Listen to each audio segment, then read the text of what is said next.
بسم الله. horta mawduucan aan maanta ka hadlayno horta waa mawduuc aad iyo aad u baaxad weyn aadna muhiim u ah bulshada khaasatan magaalada hadda aan joogno ama wadankeena haddii intaana u gelin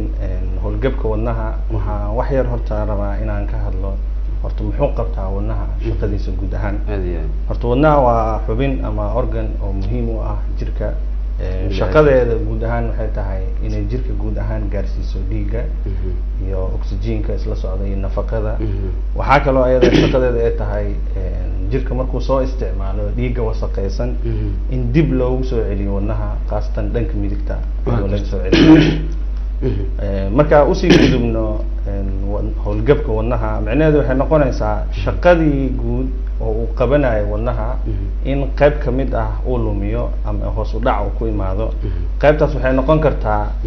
ayadoo caqabada ay ka imaadaan xagga wadnaha in uu dhiiggii gaarsiin waayo guud ahaan jirka oo jirkiina dhiig ku filan uu gaari waayo, ama macnaha waxaa la wadnaha laftigiisa cilad inay ku imaado qaab dhismeedka uu dhisan yahay wadnaha, taasoo keenta aakhirkii in dhiiggii lagu soo shubi lahaa wadnaha inuu kusoo shubi waayo, ama ha noqoto mid ka imaaday dhanka sanbabada ama ha noqoto mid ka imaaday guud ahaan jirka. taasaa keenaysa marka hadduu gudan waayo wadnaha shaqadiisii guud ahaan loogu talagalay inuu noqdo howlgab. howlgabka laftigiisa oo macnaha haddii aan sii qeexno laftigiisa uu sii kala duwanaana ilaa iyo dhowr qaybood ama ilaa iyo dhowr nooc aan kala qaybinaynaa. khaasatan markaan ka hadlayno howlgabka celceliska hadda ugu dambeeyay ama researchiyada la sameeyay ama xataa haddaan isticmaalno guideline-ada adduunka sida ESCO guideline macnaha wuxuu noqonayaa ilaa iyo 3 group ama 3 qaybood inaan u qaybino qofka wadnaha howlgabka uu yahay. qaybta koowaad waxay tahay inaan dhahno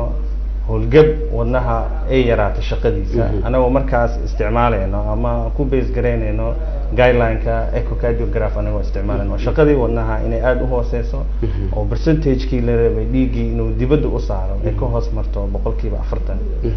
iyo qaybta labaad aan gelin inaan dhahno qayb macnaha waxaan leeyahay howlgabkeedu uu meel dhexaad yahay ama mid range oo macnaha waxaan leeyahay heart failure inay noqoto, iyo qaybta iyadoona macnaha percentage-ka markaas noqonayo 40 ilaa iyo 49% macnaha waxaan leeyahay shaqadii loogu talagalay wadnaha inuu oo banaanka u saaro. waxaa cabirayna ay tahay ejection fraction-ka ama left ventricular outflow dhiigga laga saarayo ee dibadda looga saarayo qolka bidixda ee wadnaha hoose. taasaa marka cabirka laga qaadanayo 40% ilaa iyo 49% noqonayso. qaybta saddexaad oo macnaha marar qaar ay adag tahay in xataa la dhaho howlgabka ama la ogaado la gaaro gunaanadkiisa inuu yahay howlgab wadnahaas waxay noqotaa qaybta ugu adag oo mar walba macnaha waxaa la dhahay waqti badan in xataa baaristeeda ama go-aan laga qaato ay tahay oo ah inuu ka badan yahay 50% oo macnaha dhiiggii laga saari lahaa wadnaha qaybtiisa bidix, taasoo ka dhigayso qofkii inuu caadiyan wax calaamadaha uusan dareemeynin. saddexdaas qaybood inaan u qaybino guud ahaan hadda guideline-ada isticmaalayna ESCO. qaybihii horena waxaan u qaybin jirnay howlgabka inaan dhahno anagoo ku cabirayno macnaha waxaa la dhahay wadnaha siduu yahay ama shaqadiisa dhinacu qabana ama calaamadaha laga arkayo wadnaha anagoo isticmaalayna markaas howlgab wadnaha oo ka dhacay dhanka bidixda ee wadnaha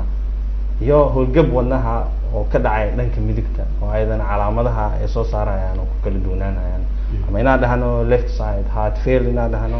ama right side heart failure inaan dhahno. laakiin isku soo duub guud ahaan kulligood waxay wada noqonayaan howlgab. waxa hadda ku kala saarayna waxay noqonaysaa tooliska aan heli karno ah echocardiograph-kaas inaan ku kala cabirno qalabkaas inaan ku cabirno. guud ahaan horta aan sharaxo hal mar wadnaha siduu u samaysan yahay. sida hadda ka dhawaajisa wadnaha wuxuu ka kooban yahay ilaa iyo 4 qolood ama 4 chambers haddaan dhahno 2 qol oo sare oo aan dhahno atrium iyo 2 qol oo hoose aan dhahno ventricle. markaas waxaan usii kala qaybinaynaa 2 jirto dhanka bidixda iyo 2 jirto dhanka midigta. marka guud ahaan shaqada wadnaha markii laga hadlo dhiigga xooggiisa waxa bixiyo waxay tahay qaybta hoose ama ventricle-ka oo macnaha wadnaha waxaa keenaya inuu gaarsiina macnaha waxay noqonaysaa waa meeshii dhiiggii oxygen-ka watay ee ka imaada sanbabada uu kusoo shubmayo.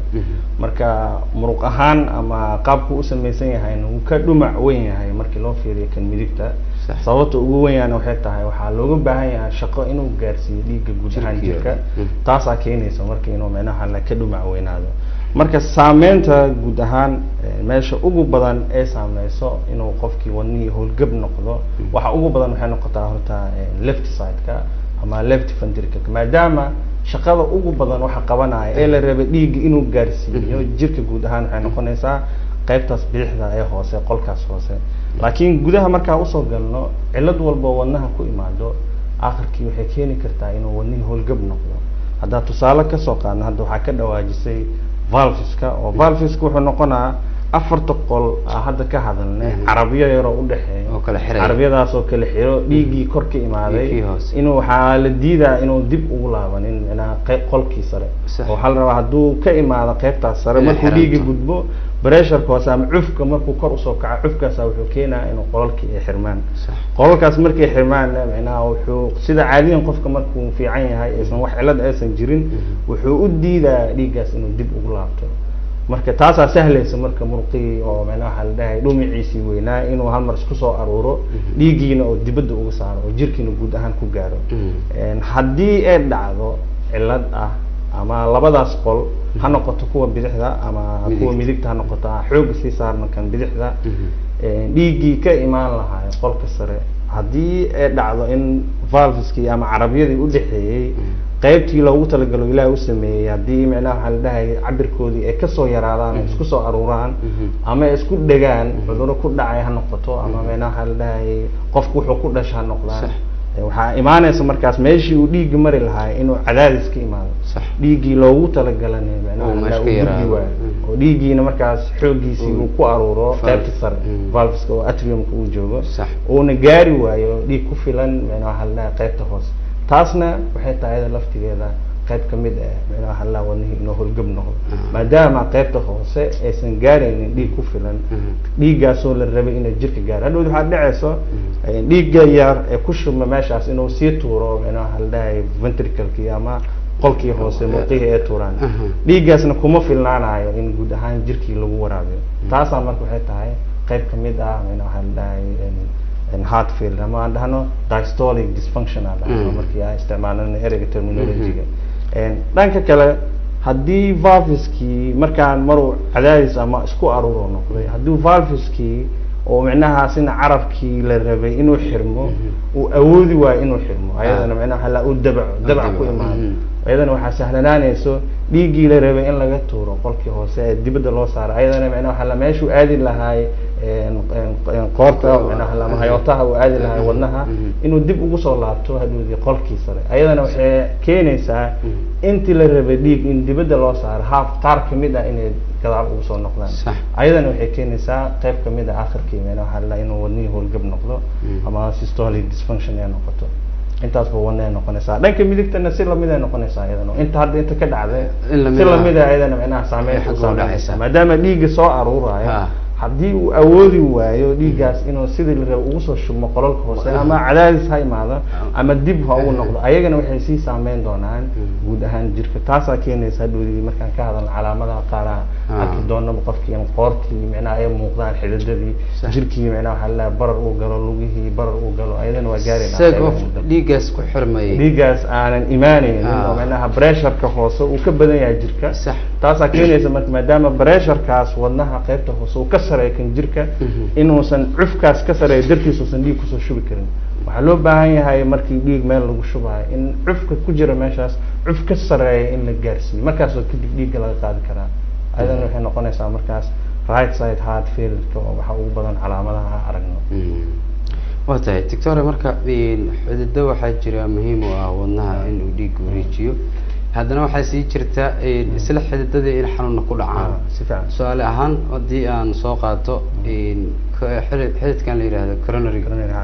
waa dee faysal ugu muhiimsan in dhiiggii la wareejiyo asagiiaan waxaa ku dhacaya xanuun ku dhacaya xididka xirma marka sidoo u saameyn karaa howlgabnimada wadnaha in uu xirmo coronary waxay kamid tahay horta xididada wadnaha ay xirmayo kan ugu degdega badan oo macnaha inuu wadnihii howlgab noqdo sababtoo wadnaha laftigiisa waa macnaha muruqaasoo shaqadiisa ay tahay jirka inuu dhiig gaarsiiyo dhiigga wasaqaysanna kana soo aruuriyo gaarsiiyo sanbabada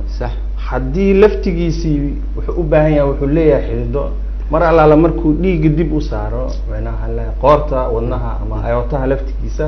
qaybaha kasii farcamo gaarsiiyo macnaha la wadnaha coronary macnaha la arterieska haddee dhacdo inay xirmaan macnaha la xididadii dhiigga gaarsiinaya ama waraabinayo wadnaha waxaa dhacaysa wadnihii laftigiisa inuusan helin oxygen ku filan inuusan helin nafaqo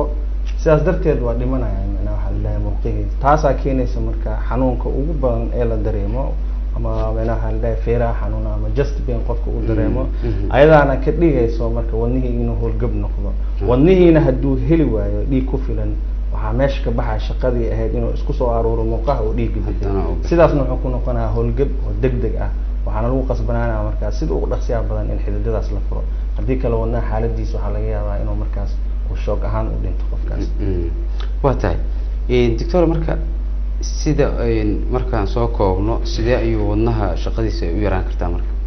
kasi kooban si kooban macnaha waxaa leeyahay wadnaha shaqadiisa yaraanshaha ay yaraanayso hadda intaa hadda kasoo hadalno haddaan isku soo gunaanadno shaqada wadnaha yaraanshaheeda ilaa iyo dhowr waxyaabood oo macnaha waxaa leeyahay saameynteeda keenaysa in macnaha waxaa leeyahay shaqada ay yaraadaan haddii wadnaha macnaha waxaa leeyahay qayb kamid ah qaab dhismeedka uu u dhisan yahay haddii wax ay ka qaldamaan wadnihii shaqadiisi way soo yaraanaysaa haddii danafka korontada oo macnaha waxaa leeyahay wadnaha laftigiisa gaarsiiso la rabo inay isku si u dhaqaaqo ama isku si dhiigga u gaarsiiyo guud ahaan jirka haddii cillad ayadana ku imaado waxay kamid tahay ayadana macnaha waxaa leeyahay wadnaha inay saameyn ku yeelato qaasatan oo macnaha waxaa leeyahay conduction disorders iyo waxaas markaa ka hadlayo waxaa kaloo ayadana saameyn kusii yeelan karto wadnaha laftigiisa hadduu gariir galo ilan wadnaha waxaa la rabaa si siman inuu macnaha iskugu aruuro dhiigga bixiyo haddana si siman inuu ku fidsamo macnaha relaxation sameeyo haddii intaba ay dhici weyso ayadana macnaha waxay keenaysaa gariirkaas dartiisa inuu gariir galo intina ay dhici weyso ayadana waxay noqonaysaa wadnihii inuu macnaha waxaa leeyahay shaqadii uu yareeyo sax intaas marka hadday isku tagaan macnaha waxaa leeyahay dhowdi waxaa dhacayso marba waxay ku xiran tahay marxaladda uu qofku taagan yahay iyo siduu macnaha waxaa leeyahay degdeg ay u noqonayso iyo midka haddaad kasoo dhawaajin oo ahaay inuu xididada wadnaha laftigiisa ay xirmaan waa ayadana macnaha waxaa leeyahay kan ugu badan iyo qolalkaas laftigiisa oo carabyadaas wax ka qaldamaan intaasba waxay keenayaan inuu shaqadii wadnaha uu jirka u hayay ee gebi ahaanba yaraato ama howlgab ay noqdaan ayadoo anaga u kala gelinayno macnaha qaybihii aan haddaad kasoo hadalnay marka doctore sidaas markii uu howlgabka wadnaha u yaraado ma jiraan markii istaabiyadaas laga soo tago waxyaabo ka dambeeyo inaysaan dhacdo oo sababaya inay caqabadahaas yimaadaan way jiraan oo macnaha waxaa la leeyahay markaan ka hadalno waxaa keenayo ama gunaanadka qofka inuu wadnihiisii howlgab noqdo maxaa keenayo waxa keenayo way badan yihiin waxaa kamid ah cudurro badan oo kale kamid ah waxaa kamid ah qofka waxa ugu horeeya waxay tahay dhiigkarka saa ugu horeeya dhiigkarka qofka haddaan dhiigkarkii la maareynin oo la tacaalin qofkii taladii dhiigkarka lagu maareynayo uusan joogteenin oo daawooyinka uusan qaadanin aakhirkii waxay keenaysaa in uu barar galo macnaha muscleska hadda aan ka hadlayna qolkii hoose hadduu barar galana waxaa imaanaysa inuu cufkii bato cufkaas batana aakhirka wuxuu keenayaa shaqo fara badan inuu qabto ugu dambeynna wuxuu noqonayaa inuu wadnihii howlgab noqdo waxaa kaloo ayadana ka qayb qaato qofka sokorta iyo macnaha ama macaanka waxaa kaloo kamid ah cholesterolka ayagana waxay dedejiyaan xididada wadnaha gaarsiinaya inay xirmaan haddii cholesterolka uu jirka ku bato waxaa kaloo ka qayb qaato ayadana macnaha waxaa la dhahay xanuuno ama cudurro ku dhaco murqaha laftigiisa oo wadnaha oo qofkii dhaxaltooyo ama hidisida ahaan u qaado sida markaan ka hadlayno qaybo badan oo topical oo asina ku fiican program oo cardiomyopathy aan dhahayno dilated cardiomyopathy waa wadnihii hadda asaga wadan dhan laftigiisa oo macnaha baaxad weyn oo restrictive iyo macnaha isticmaaleen ama qaybaha ugu dambeeya gariirka kamid oo arrhythmogenic oo right ventricular dysplasia la dhaho intaasba waxay ku imaan karaan hidisida dhaxal ayagana hadduu qofkii jiinkiisii test iyo waxaas la sameeyo maadaama hadda wadanka aanan sameynin laakiin cilmigii maadaama adduunku uu yahay oo wax una gaari doono laakiin ayadana adduunkii way testi gareeyaan oo macnaha jiin inay og yihiin laakiin Soomaaliya maadaama aan joogno waa arki karnaa oo dhumaca inuu weynaaday laakiin ma garan karno inay tahay qofkii wax hidisida dhaxal ugu imaaday iyo mid dhiikar uu keenay iyo mid kale laakiin waa qiyaasi karnaa markaa aragno calaamadihii ay ka markaa isticmaalno structure-kiisa siduu u samaysan yahay markaasaan qiyaasi karnaa laakiin ma dhihi karno inuu yahay hidisida dhaxal waxaa kaloo ayadana ka qayb qaadan karo wadnaha inuu macnaha soo degdega ama hooshiisa u gabo daawooyinka qofka uu qaadanayo sida xanuun baabiyaasha tiro badan inuu qaato ama qofka kansar qof ku dhaco daawooyin waxyaabahaas laga daaweynayo inay keenaan ama qof ka shaqeynayo macnaha xarumo warshado iyo waxaas maadaama hadda waddanka warshadaha iska yaryahay laakiin adduunka warshadaha iyo waxyaabahaas ku badan waxaa kaloo kamid ah infectionada laftigiisa oo viruska iyo waxyaabahaas kamid ah adduunka oo myocarditis oo murqihii laftigiisa u keenayo in macnaha waxa la dhahayo infection ku dhaco hadhowdiina shaqada sidaas ku yaraato waxaa kaloo kamid ah macnaha waxa la dhahayo hadda waddanka ugu badan oo qofkii dhiig yari inay ku dhacdo waayo laftigeeda waxay ka qayb qaadataa wadnaha inay isku dejiso howlgab inuu noqdo sababtoo qofkii markay dhiigka ku dhacdo macnaha waxa la dhahayo waxay u baahan yahay jirka in la gaarsiiyo dhiig fara badan waxaa kaloo kamid ah infection inuu galo ama septic oo macnaha waxa la dhahayo septicemia aan dhahno oo infection guud ahaan ama thyroidkii oo shaqadiisa badatay qanjirkaas oo dhacaanka soo sii daynaya shaqadiisa ay aad u badato ayadan waxay keenaysaa in macnaha shaqadii wadnaha uu qabanayay intuu qaban lahaa in ka badan inuu jirka u baahdo in la gaarsiiyo taasna hadduu xooli u qabto waxay keenaya akharkiina inuu howlgab wadnaha ka dhigo barnaamijka caawa mawduucan uga hadlaynaaho waa wadnaha oo guuldaraysto ama shaqadiisa ay yaraato waxyaabaha kahoskareeya ama sababa mahada ka gaartay barnaamijka waxaa marti igu ah sida aad arkaysaan doctor Zakariya Maxamuud Maxamed oo kusoo sameeyey baajkiisii culumta ama kuliyadda medicine and surgery-ga ama daaweynta iyo qalliinka sidoo kaleeto darajada labaadna ka diyaariyey waxa uu darajada koowaad kusoo diyaariyey waddanka China tan labaadna isla China ayuu kusoo diyaariyey oo master degree-ga wadnaha iyo cudurrada guud ayuu kusoo takhasusay dhakhtarka doctor markaan waxaan rabaa inaan wax yar fursad siino daawadayaasha bal dhanka Facebook-ga ogeysiiskeena hore su'aalaha inagu soo weydiiyey marka waxaan ka cudur daaranaynaa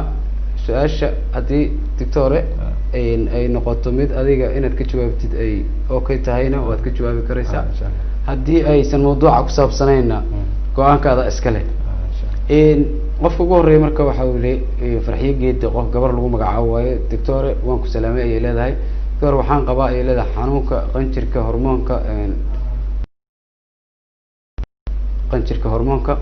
dhaqaatiirtu waxay dhaheen ayay tiri daawada waqti walba cun adigana maxaad igula talin lahayd doctor haddaan qiyaasno qanjirka uu badan karaa laakiin haddaan isku xirno qaybta hadda ka dawaajino thyroidka haddii tahay waxay ku qasbanaanaysaa markaas inaad joogtaysid waxaa kaloo loo baahan yahay hadduu yahay waa thyroidkaas marna shaqadiisa hooseyso marna shaqadiisa badan labada waqtiba daawooyinka la qaato way kala duwan yihiin haddii uu yahay thyroidkaas oo shaqadiisii qaldantay waxay ku qasbantahay qofkaas inay mar walbo joogto daawadaas u qaadato labadii bilna inay mar tagto dhakhtar u tagto dhakhtarkaas baaro dhiigeeda la fiiriyo meeshuu markaas maraayo haddii daawadii ay ku filan tahay daawadii ay sii wadaysaa haddii daawadii macnaha waxa la dhahay la arko inaysan ku filnayn daawada in la kordhiyo noqonaysaa haddii daawadii hore loo siiyay shaqadeeda ay si fiican u qabsatay oo qanjirkii macnaha waxa la dhahay sidii la rabay si ka hoos u imaadana daawada laga yareynaa marka intaas ay noqonayaan hadduu yahay waa tahay waa maasan tahay waan rajaynayaa inay gabadhaasi maaragtay ay jawaab waafiya ay dhakhtarka heshay shuruudna ay ku xiran tahay jawaabtiisa maxamed amiinullah qof lagu magacaabo doctor waan ku salaamay ayuu yiri waxaan rabaa inaan ku weydiiyo wadnaha ayaa 24 saac garaacmaya marka kulli su-aasha waxaan noo soo qoray inuu 24 saac garaac wadnihiisu dabcan oo saa'id yahay laakiin xog waxay ku fiicnaan lahayd in xog dhammaystiran aan helno laakiin waa un qiyaaseena oo waxa la leeyahay qofka waxaan ka codsanaynaa dadka haddii ayna maqlaayeen in xog dhammaystiran ay soo dhiibaan waxay ku fiicnaan lahayd inaan aragno xilligu garaacmayo wadnaha asigoo nasanayo meel jiifamiya markuu dhaqaaq sameeyo miyuu garaacmaa wadnaha macnaha mar walba muu taagan yahay wadna garaaca intaas waxay noo sahlaysaa inaan meel ku aadino jawaab waafi aan siino marka haddaa isku soo duubno dhahno wadna garaaca guud ahaan waxyaabo badan aan keeni karo wadna garaaca wadnaha dhiigii yaraada keeni karo qofka welwel ama walbahaar hay laftiisa keeni karo waxyaabo kale oo macnaha waxa la dhahay markaas oo qofkii macnaha waxa la dhahay oo ku dhacay laftigiisa keeni karo waxaa loo baahan yahay mar walba macnaha waxa la xogta fiican in la helo laakiin maadaama qaybteena ay ku saleysan tahay wadnaha waxaa mar walba habboon qofka wadna garaac la socdo dhaqaaq ama socod ama macnaha waxa la dhahay daal laftigiisa toobigeena maanta xoogiisa waa daal oo inta wadna garaac marar qaar inuu imaado in sida ugu dhaqsaha badan hadduu mar walba joogto yahay in macnaha markaas uu dhakhtar booqdo si loo ogaado macnaha waxa la dhahay cilad tahay haddii markaas wax la helo macnaha waxa la dhahay baaris iyo wareysi dhameystiran ay u baahan tahay wareysigaas in wax laga dhex baxsado daaweynta ku habboon markaas talada dhakhtarka ugu dhow inuu tago marka si kooban waa inuu dhakhtar la xiriiro hadduu bato xogti maadaama aan si dhameystiran u hayn waa tahay walaal waxaan filayaa inaad jawaabta dhakhtarka qanacday waxaan ku rajeynayaa inaad dhakhaatiirta booqan doontid caafimaadna ku rajeynayaa dhakhtarku waxa uu Dr. Zakariya waxa uu fadhiistaa oo ka howlgala isbitaalka Kalkaal Hospital ee magaalada Muqdisho halkaas ayaad ku booqan kartaa daawadayaasha kaleeto ee su'aalaha ay soo weydiinaya